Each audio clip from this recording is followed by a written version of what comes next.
Hello, hello, hello! Welcome, স্বাগতম স্মৃতির রূপকথা চ্যানেলের আর একটা ডেইলি ব্লগে। আশা করি আপনারা সবাই খুব ভালো আছেন। আর আজকে একটা ব্লগ একটু আলাদা রকম নিয়ে এলাম। আপনারা তো জানেনই, জাস্ট সামার ব্রেক করে ফিরলাম ঘরে। আমরা 1 সপ্তাহের জন্য গেছিলাম। প্রথমে গেলাম বেক্সিবার্গা সাফারি পার্কটাতে, তারপরে গেলাম আমল্যান্ড আইল্যান্ডে। এখন ঘরে ফিরে এসেছি। এখনও ব্যাগ ফ্যাগ কিচ্ছু আনপ্যাক করা হয়নি। এসেই অফিস শুরু আমাদের দুজনের, বাচ্চাদের সাথে বাচ্চাদের টেকিং কেয়ার, অফিস, সব কিছুর মধ্যে আমরা একদম চাপা পড়ে গেছি। ব্যাগস আনপ্যাক করতে হবে, অনেক রেসপন্সিবিলিটি, আর মানে ইচ্ছা আর করে না করতে। কিন্তু আজকে ভাবলাম আপনাদের সাথে একটা সুন্দর জিনিস শেয়ার করি। আমি লাস্ট একটা ব্লগ করেছিলাম যেখানে আমি আপনাদেরকে আমার গার্ডেনটা দেখিয়েছিলাম, আর অনেক ভালোবাসা পেয়েছি আপনাদের থেকে। অনেক কমেন্ট মেসেজ এসেছিল, খুব ভালো লেগেছিল প্রত্যেকটা কমেন্ট মেসেজ পড়তে। তাই আজকে ভাবলাম একটু ঘুরে ঘুরে আমিও দেখি আমার গার্ডেনটা, আর আপনাদেরকেও দেখাই। হয়েছে কি, আগের যে সপ্তাহটা আমরা বাইরে ছিলাম সামার ব্রেকে, সেই সময়টা এখানে নেদারল্যান্ডসে এত গরম পড়েছিল যে বাগানটা মনে হচ্ছে যেন ডবল সাইজ হয়ে গেছে। আমার চোখে তো মনে হচ্ছে যেন প্রত্যেকটা গাছ, প্রত্যেকটা ফল যেন ডাবল সাইজ হয়ে গেছে। তাই বেশ মজা লাগছে দেখতে, আর আপনাদেরকেও একটু ঘুরিয়ে দেখাই, আমিও একটু দেখি। সো চলুন একসাথে ঘুরে ঘুরে দেখি আমার বাগানটা। প্রথমে শুরু করি এই কর্নারটা দিয়ে। এই কর্নারটা কি বলবো, হাস্যস্কর ব্যাপার আর ফানি এবং খুব সুইট একটা স্টোরি।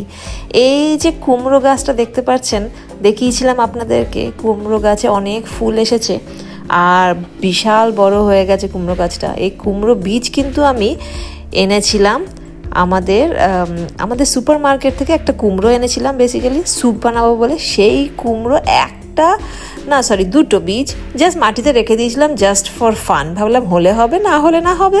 ও মা, এ তো দেখছি বিশাল গাছ হয়ে গেছে। অ্যান্ড আমাদের হলিডেতে যাওয়ার আগে শুধু ছেলে ফুলগুলো হচ্ছিল। হলিডে থেকে ফিরে এসে দেখছি দুটো ছোট ছোট কুমড়ো এসেছে।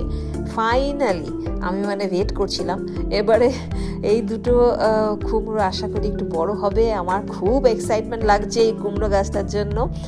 আর কুমড়ো গাছের নিচে তো হচ্ছে গিয়ে এখানে বেগুন গাছ। এই বেগুন গাছগুলো তো আপনাদের দেখিয়েছি। বেগুন গাছগুলো কিন্তু ইটালির বেগুন গাছ। এই বীজ থেকে এই গাছগুলো বড় হয়েছে। আর সাথে আছে দুটো লঙ্কা গাছ। আর গ্যাঁথা গাছগুলো খুব সুন্দর হচ্ছে। আমার লঙ্কা গাছেও কিন্তু ফুল এসেছে আর ছোট্ট একটা লঙ্কা আসছে। হলিডের আগে দেখে গেছিলাম এই পুঁই গাছটা, মানে 4টা কি 5টা তুড়তুড়িয়ে পাতা হচ্ছিল। এখন তো ভীষণ সুন্দরভাবে গ্রো করেছে, লম্বা হয়ে গেছে, কোথায় আকাশ ছোঁয়া অবস্থা। আর অনেক বড় বড় পাতাও আসছে এই পুঁই গাছটায়। আমি একদমই ওকে কাটিনি, একদম টাচ করিনি। আমি চাই যে আরও ভালো করে পাতাগুলো বড় হোক, তারপরে আমি কাটবো, একদিন সবজি বানাবো।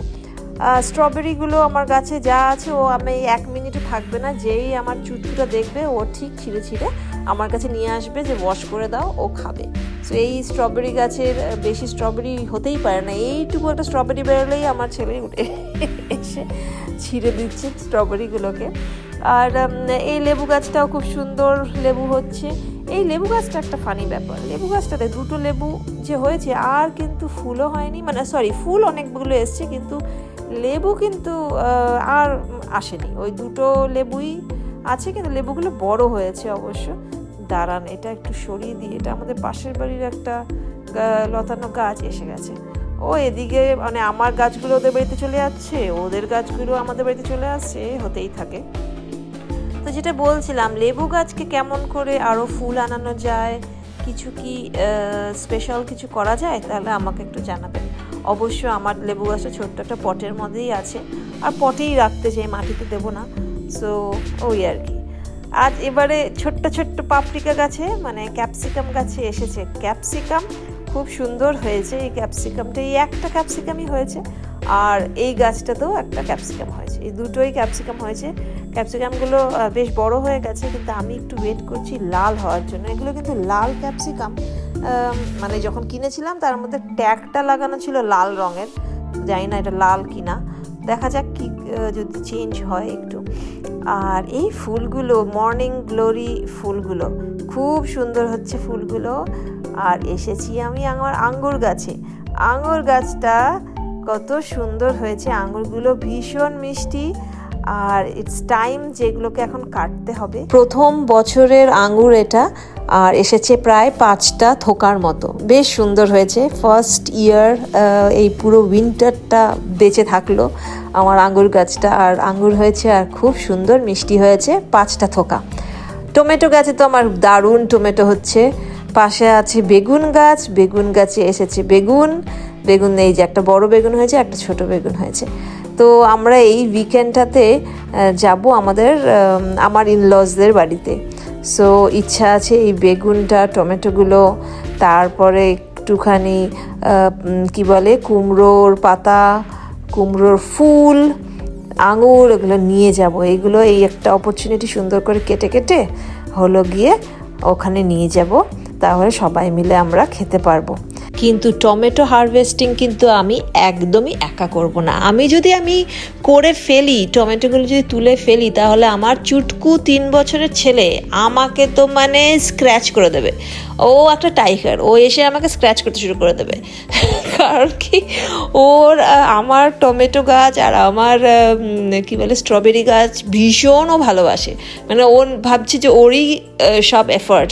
তো ও বেগুন গাছ, ও এসে দেখবে যে বেগুনটা বড় হলো কিনা, ক্যাপসিকামটা বড় হলো কিনা। ও টমেটোগুলো ও নিজে নিজে ছিঁড়ে আমার কাছে নিয়ে আসবে, বলবে ওয়াশ করে দাও, আমি খাবো। ও মোটামুটি সব টমেটো ওই খায়। আর একটা সবজি আছে বোধহয় খুব ভালোবাসে খেতে। তো এই শাকসবজিগুলোকে যে আজকে যেটা হারভেস্ট করব, যেটা আমি আমার ইনলসদের কাছে নিয়ে যাব, সেটা কিন্তু পুরোটাই আরনকে দিয়েই আমি করাবো। আরনের সাথে আমি হেল্প করব, কিন্তু ওকে দিয়েই আমি পুরো কাজটা করাবো। কারণ কি, ওর ভীষণ ভালোবাসে আমার এই গার্ডেনটাকে। চলুন আজকের ব্লগটা এখানেই রাখি। আপনারা সবাই খুব ভালো থাকবেন, সুস্থ থাকবেন, ভালো রাখবেন, আর খুব ভালো কথা চিন্তা করবেন। কেমন লাগলো ব্লগটা আমাকে একটা কমেন্ট করে জানাবেন, আর ভালো লাগলে আমাকে একটা সাবস্ক্রাইব দিয়ে দেবেন। Take care, see you soon in next blog. By.